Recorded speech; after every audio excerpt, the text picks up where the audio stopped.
Lassina Diarra, bonjour. Bonjour monsieur. Plus de 100 personnes tuées en avril par les djihadistes dans le nord-est du Nigeria, 54 soldats tués le 17 avril par les djihadistes dans le nord du Bénin. Est-ce que le péril djihadiste est en expansion dans les pays côtiers d'Afrique de l'Ouest ? Oui, ce que nous avons noté, c'est que depuis l'arrivée des régimes militaires, la situation sécuritaire se dégrade considérablement et aujourd'hui, on est dans une situation extrêmement difficile. Et les signaux sont inquiétants et nous voyons effectivement qu'il y a un risque de fondement d'un État sahélien et ce qui pourrait avoir de conséquences terribles sur les infrastructures sécuritaires, les politiques de sécurité des États du Golfe de Guinée, dont certains commencent à être sous la pression des groupes terroristes. Alors vous parlez de l'arrivée des régimes militaires dans les pays du Sahel. Est-ce à dire qu'il n'y a plus de coopération sécuritaire entre ces trois pays du Sahel et les pays côtiers ? Oui, la coopération est pour l'instant difficile puisque la CEDEAO n'arrive pas à incarner un leadership et l'initiative d'Accra, qui était aussi une réponse africaine face à la menace djihadiste, est totalement en panne actuellement. Et il y a aussi difficulté de coopération entre le Burkina Faso, bref, l'AES, l'Alliance des États du Sahel, avec le Bénin et aussi la Côte d'Ivoire. Donc on est dans un contexte où la coopération sécuritaire entre des États se trouvent dans des situations particulièrement difficiles. Alors ce que dit le président de la commission de la CEDEAO, Omar Toureille, cette semaine sur France 24, c'est que même si ces trois pays de l'AES ont décidé de quitter la CEDEAO, il devrait quand même y avoir un moyen de collaborer avec eux afin de maintenir la sécurité régionale. C'est possible, vous pensez ? Oui, tout va dépendre de notre capacité à revisiter et à comprendre un peu la question du terrorisme, savoir que c'est un défi global qui ne concerne pas un État ou une région donnée. Nous luttons contre un phénomène de nature transnationale et donc nous avons l'obligation effectivement de se mettre d'accord et aller au-delà de nos clivages politiques, nos clivages diplomatiques au bénéfice effectivement d'une pleine prise de conscience du risque encouru parce que ce qui est en jeu aujourd'hui, c'est notre modèle de vie, c'est notre modèle social et le modèle républicain qui est totalement éprouvé. Omar Toureille, qui préside la commission de la CEDEAO, précise que les ministres des Finances des 12 pays restants de la CEDEAO vont se réunir d'ici la mi-juin pour déterminer la source de financement d'une future force régionale de lutte contre le terrorisme. Oui, ça c'est déjà une très bonne nouvelle. Effectivement, quand il y a des initiatives dans ce sens-là, ça ne peut que réjouir effectivement. Mais il ne faudrait pas voir la lutte contre le terrorisme sous l'angle uniquement militaire. Il faut voir un peu sur vraiment un spectre un peu plus large. Le financement, j'entends peut-être qu'une partie va être dédiée aux opérations, bref, à la sécurité opérationnelle. Mais il faudra aussi que d'autres fonds soient dédiés à la prévention, à l'éducation et aussi à la sensibilisation des couches, notamment de jeunes, ainsi de suite. Est-ce qu'il y a au nord du Bénin le risque que des djihadistes réussissent à établir un sanctuaire, comme il en existe au Burkina Faso ? Alors, le Bénin se trouve dans des situations particulièrement difficiles actuellement avec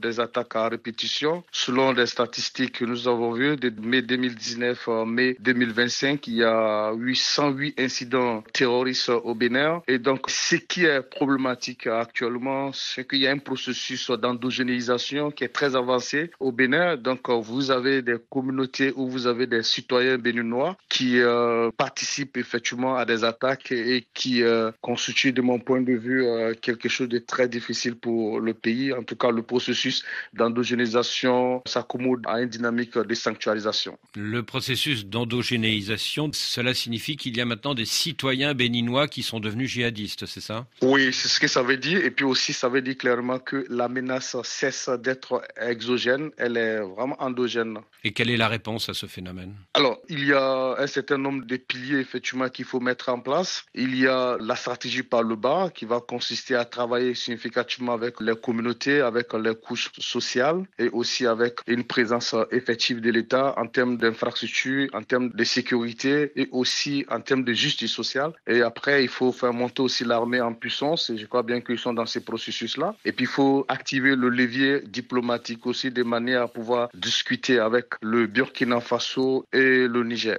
Et y a-t-il le même risque d'endogénéisation, c'est-à-dire d'enracinement du terrorisme terrorisme dans le nord de la Côte d'Ivoire. Bon, nous n'avons pas encore observé cela parce que les attaques que la Côte d'Ivoire a connues, quand on les analyse, effectivement, c'était un objectif d'endogénisation. Mais la capacité réactionnelle des forces ivoiriennes et aussi du gouvernement ivoirien, en liant la sécurité opérationnelle aussi à la question sociale, a permis effectivement de mettre la Côte d'Ivoire à l'abri de ces phénomènes. Dans le rapport que vous avez publié cette semaine, vous écrivez que le flux de réfugiés vers les régions ivoiriennes du Bounкani et du Tchologo accroissent les tensions locales. Alors, on se trouve dans un espace totalement réduit, soumis à des compétitions pour le contrôle des ressources locales. Il y a une pression sur le foncier, ce qui crée un clivage entre des communautés à la fois autochtones et allogènes dans ces localités. Et aujourd'hui, avec l'arrivée massive des déplacés, donc l'espace se trouve totalement exigu et ça suscite quand même quelque part dans quelques endroits des tensions. Des tensions entre les autochtones et des réfugiés venus du Burkina Faso, c'est ça ? Oui, pour l'instant, les tensions sont totalement insignifiantes. Mais en revanche, ce sont des signaux d'alerte, ce qu'il faut vraiment prendre en compte. Parce qu'il y a un risque djihadiste derrière. Exactement, pour ne pas que cela soit instrumentalisé par les groupes terroristes qui essaient quand même de franchir la frontière burkinabé pour être présents sur le territoire ivoirien. Et dans votre dernier rapport, vous écrivez que les groupes terroristes font preuve d'inventivité et essayent notamment de corrompre les agents aux frontières. Alors, ce que nous avons remarqué, c'est que les groupes terroristes s'adaptent et exploitent toutes les vulnérabilités. En fait, des éléments des forces de défense et de sécurité rackettent parfois des populations parce que celles-ci ne sont pas dans des situations totalement régulières. Si on prend le cas des motos, par exemple, certaines d'entre elles, parlant des populations, ne disposent pas de papier pour un moto. Donc, c'est ce qu'on appelle le contrat d'arrangement en quelque sorte. C'est ce que nous avons vu. Et en quoi ce racket de la part de certains agents facilite la propagande des djihadistes ? C'est à plusieurs niveaux. Premier niveau, c'est que ça coupe le service de renseignement des informations qu'il pourra récolter auprès de la population qui se trouve un peu dans des situations hésitantes à collaborer avec les forces de défense et de sécurité. Pourtant, dans ce type de guerre, la collaboration entre les forces de défense et de sécurité et les populations est très significative et